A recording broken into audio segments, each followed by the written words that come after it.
지영은 35세의 평범한 주부였다. 남편 민수와 결혼한 지 10년, 두 사람 사이엔 7살 딸 수진이 있었고 겉보기엔 안정적인 가정을 꾸리고 있었다. 민수는 건설 회사에서 과장으로 승진한 뒤 점점 더 바빠졌고 야근과 회식이 잦아지면서 집에 늦게 들어오는 날이 많아졌다. 지영은 딸을 돌보고 집안일을 챙기며 하루하루를 보냈지만 남편과의 대화는 점점 줄어들었고 그녀의 마음엔 이름 모를 공허함이 자리 잡기 시작했다. 그날은 평소와 다름없는 오후였다. 지영은 수진을 유치원에 데려다주고 장을 보기 위해 차를 몰고 마트로 향했다. 날씨는 흐렸고 도로엔 퇴근길 차량들이 빽빽하게 늘어서 있었다. 신호를 기다리던 지영은 라디오에서 흘러나오는 음악에 잠시 멍하니 귀를 기울였다.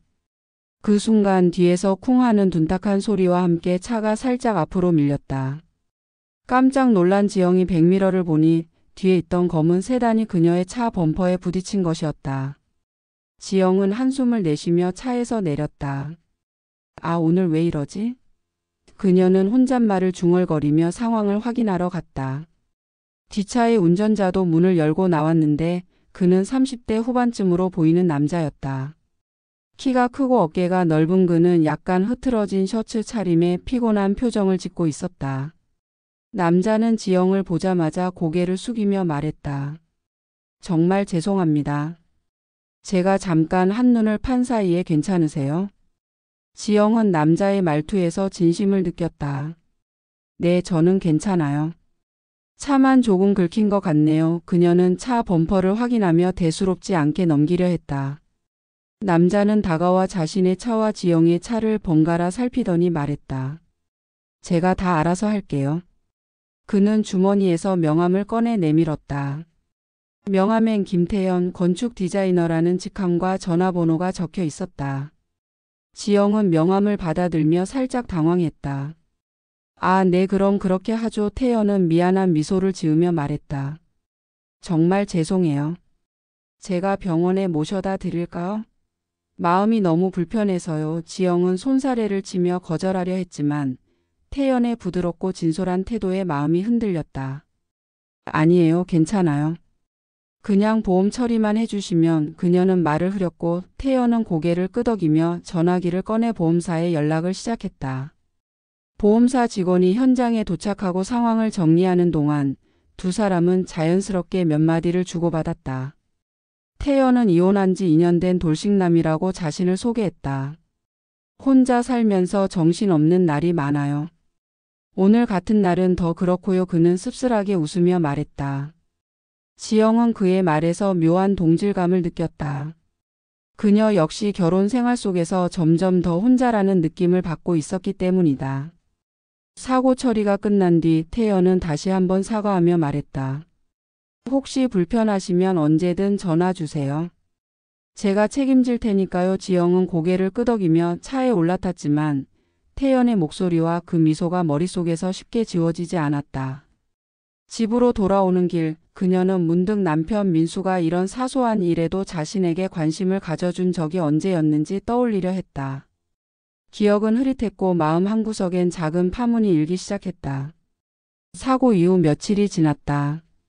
지영은 평소처럼 딸 수진을 유치원에 데려다주고 집안일을 하며 일상을 보냈다. 하지만 마음 한구석에 태연의 얼굴과 목소리가 자꾸 떠올랐다.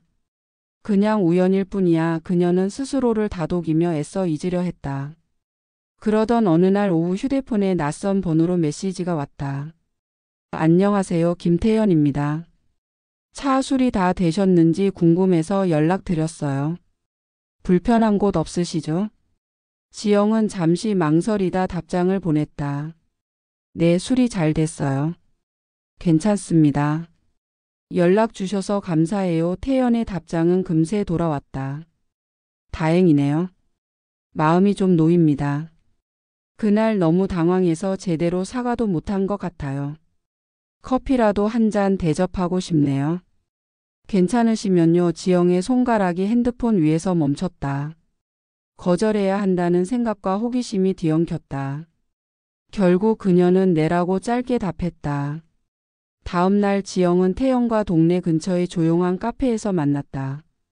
태연은 사고 날과 달리 깔끔한 셔츠 차림으로 나타났고 부드러운 미소를 지으며 자리에 앉았다. 정말 와주실 줄 몰랐어요. 감사합니다. 그는 커피를 주문하며 말했다. 대화는 자연스럽게 흘렀다. 태연은 건축 디자이너로 일하며 최근 프로젝트 때문에 정신없었다고 털어놓았다. 이혼하고 나서 일에 더 몰두하게 되더라고요. 빈 시간을 채우려고요. 그의 목소리엔 묘한 쓸쓸함이 묻어 있었다.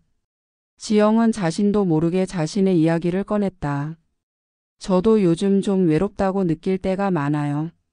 남편이 바빠서 집에 거의 없거든요. 태연은 고개를 끄덕이며 그녀의 눈을 바라봤다. 그럴 때가 있죠. 사람이 곁에 있어도 혼자인 것 같은 기분. 그의 말은 지영의 가슴을 파고들었다. 민수와의 단절된 시간이 떠오르며 태연의 공감이 그녀에게 따뜻한 위로로 다가왔다. 만남은 1시간이 채 안 되어 끝났지만 지영은 집으로 돌아오는 길에 묘한 설렘을 느꼈다. 그날 밤 태연에게서 오늘 즐거웠어요. 또 뵐 수 있을까요? 라는 메시지가 왔고 지영은 잠시 고민하다 네 좋아요라고 답했다. 죄책감이 살짝 스쳤지만 그녀는 그 감정을 애써 외면했다. 며칠 뒤 두 사람은 다시 만났다. 이번엔 카페를 벗어나 동네 공원에서 산책을 했다. 태연은 유머러스하면서도 다정하게 이야기를 이끌었고 지영은 오랜만에 마음이 가벼워지는 것을 느꼈다. 산책 중 태연이 지영씨 웃는 모습 정말 예쁘네요 라고 말하며 살짝 손을 스쳤을 때 그녀는 심장이 쿵쾅거리는 것을 감출 수 없었다. 그 순간 태연을 바라보는 그녀의 눈빛이 흔들렸다. 집에 돌아온 지영은 거울 속 자신을 보며 혼잣말을 했다. 내가 뭐 하는 거지? 하지만 태연과의 대화, 그의 따뜻한 눈빛은 민수가 주지 못했던 무언가를 채워주고 있었다. 그날 밤 태연의 잘 자요라는 메시지에 지영은 미소를 지으며 답장을 보냈다. 그녀는 이미 경계를 넘고 있음을 어렴풋이 깨달았지만 그 끌림을 멈출 수 없었다. 지영과 태연의 만남은 점점 잦아졌다. 처음엔 커피 한 잔, 짧은 산책으로 시작했던 시간이 이제는 주말 오후를 함께 보내는 일상으로 바뀌었다. 지영은 딸 수진을 유치원에 맡긴 뒤 태연을 만나러 나갔고 민수가 야근으로 집을 비운 틈을 타 태연과 메시지를 주고받았다. 태연은 그녀에게 부드럽게 다가왔고 지영은 그의 따뜻함에 점점 더 빠져들었다. 어느 토요일 태연이 지영을 자신의 집으로 초대했다. 집에서 밥이라도 같이 먹고 싶어서요. 제가 요리 좀 할 줄 알아요. 그의 제안에 지영은 망설였지만 결국 수진을 친구 집에 맡기고 태연의 집으로 향했다. 태연의 집은 깔끔하게 정돈된 원룸이었고 책상 위엔 건축 도면과 스케치북이 어지럽게 놓여 있었다.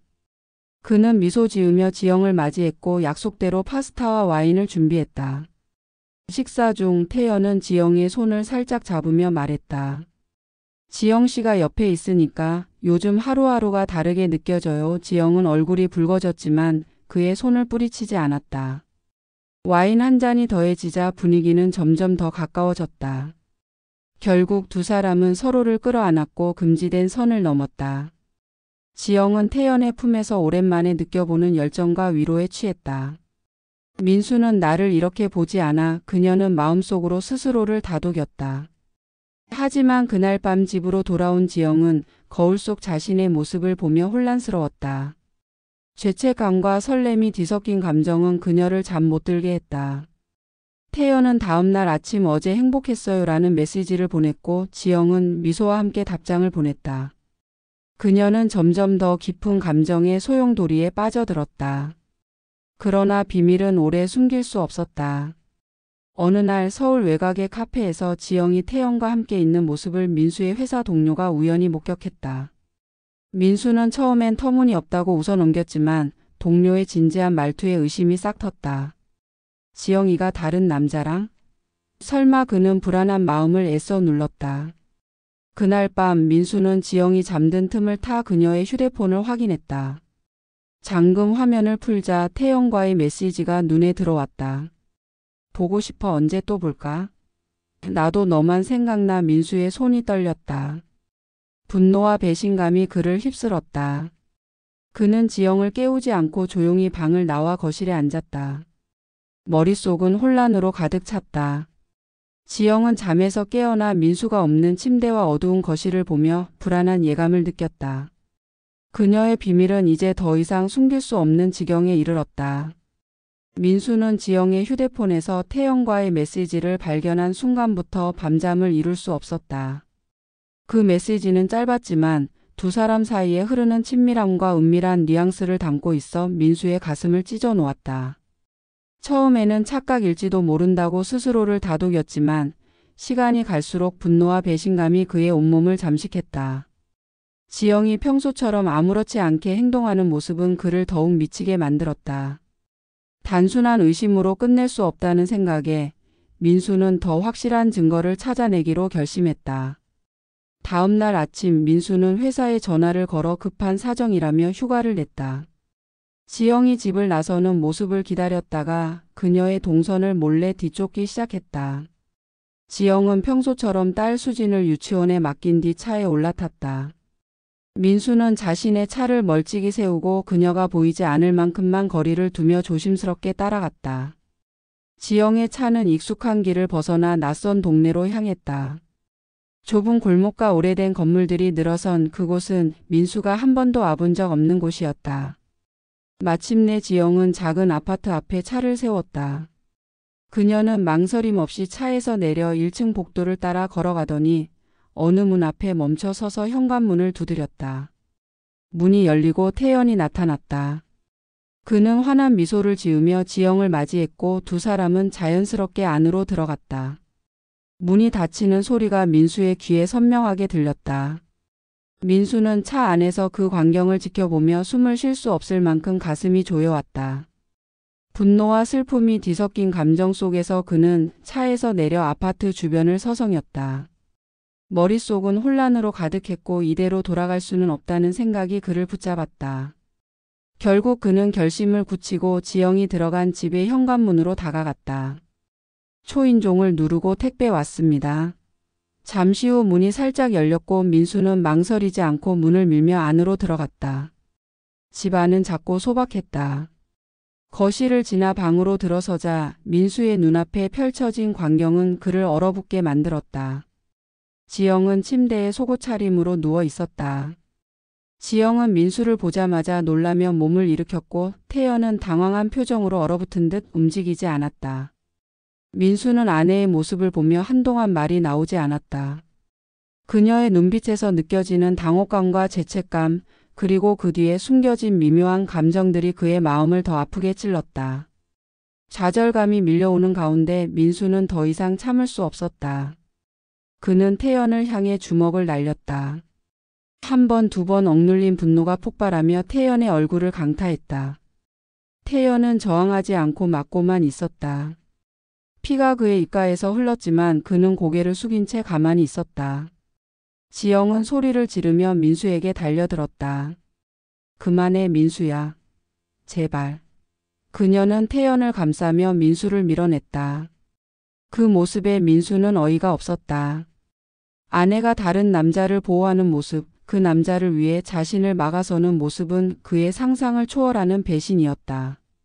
너 지금 뭐 하는 거야? 민수는 떨리는 목소리로 물었지만 지영은 대답 대신 태연의 어깨를 다독이며 그를 위로했다.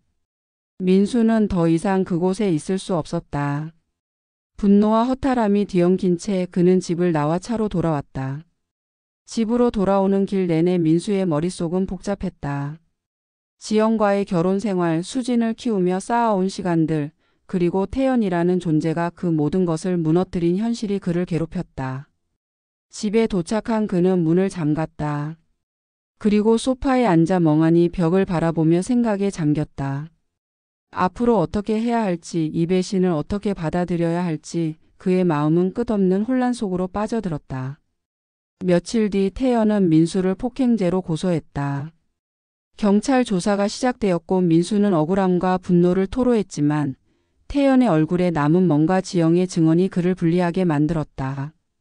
지영은 조사 과정에서 태연을 감싸는 태도를 보였고 민수는 그 모습에 마지막 희망마저 잃었다. 너 때문에 내 인생이 망가졌어. 민수는 차갑게 내뱉으며 지영에게 이혼을 선언했다. 이혼 소송은 빠르게 진행되었다. 민수는 지영의 불륜을 이유로 이혼을 요구했고 법정에서 태연과의 관계가 만천하에 드러났다.